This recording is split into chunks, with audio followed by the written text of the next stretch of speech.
Now I'll tell you that Crime Against Children report released by Stats SA on Tuesday has shown that households with children of 17 years and younger experienced high levels of crime. The data agency's Crime Against Children report revealed that most murder cases affecting children reported to the police were in the Western Cape are 23.8%, KwaZulu-Natal 20.7%, and Gauteng 17.8%. Reported cases of sexual assault of children were the highest in the Western Cape at 24.6%, followed by Gauteng at 21.8% and KwaZulu-Natal at 14.9%. The report also states that children are also affected by crimes they experience or witness within their households. To discuss this, we are joined by Dr. Shahida Umar, founder of the Ted Beer Foundation. Dr. Umar, it is nice having you join us on the news. Good afternoon to you and to everybody out there. Okay, so what more details about this can you tell us, looking at the specific crimes that South African children are mostly exposed to? Well, I think just to add to your landscape, we know if we look at this last quarter period from October till February 2024, on average, at least 3 children are murdered on a daily basis, and we know it's 3 children and 12 women. But if we also look at the total number of reported cases that we are faced with. So I think we need to bear in mind that this is an underestimation. It's not an accurate reflection of the gravity of the situation out there, where during this period, 285 children were murdered, but 2,707 children, as you spoke earlier, you alluded to the fact of grievous bodily harm, attempted murder, sexual assault, and also other forms of violations against children.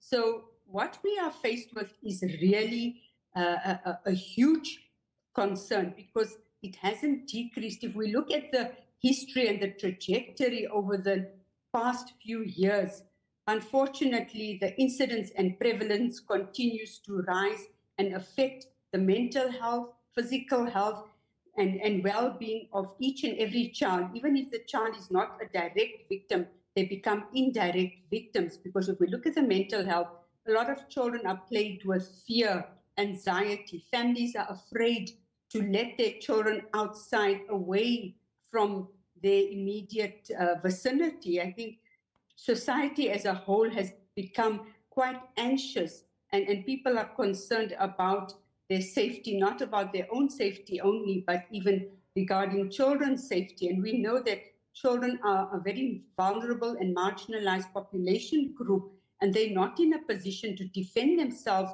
or protect themselves. So often, as a result of that, they are the softest targets and easiest victims of violence. Now, we are talking about kids aged 17 and below, and you have talked about societal concerns as regards offering protection to these kind of people within that population. So tell us, what kind of support or help is currently available or can be made available for these children who have been exposed to these sexual crimes and harassments? So firstly, I think just that the immediate support that one would look out for, and which is often the overarching responsibility of government, law enforcement, certainly, where we're looking at the South African Police Force, particularly the Family Violence, Child Protection and Sexual Offences Unit.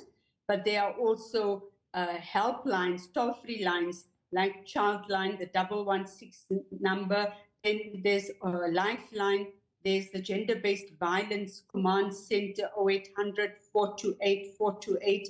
And there are other facilities, the child welfare societies that are based in specific communities, and the Department of Social Development.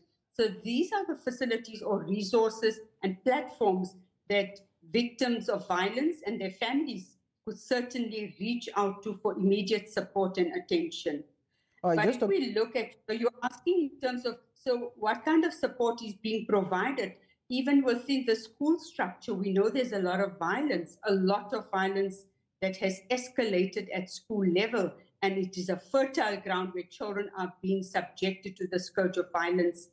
So again, within the school structure, there are facilities and psychological services that provide immediate debriefing, psychological support, but even places like the Teddy Bear Foundation, the NACC, the Childline, these are also resources that reach out to children in crisis. Okay, so quickly, let's look at it from the home front. So what are the things that parents and caregivers around these children can do to protect them from such sort of assaults? Just in about 30 seconds, your response, please. Thank you. So parents need to communicate to children. They need to speak to children about being aware, about being alert, not reaching out to people and providing personal details or identifying particulars, or even if someone approaches a child to say, I need directions, please assist me.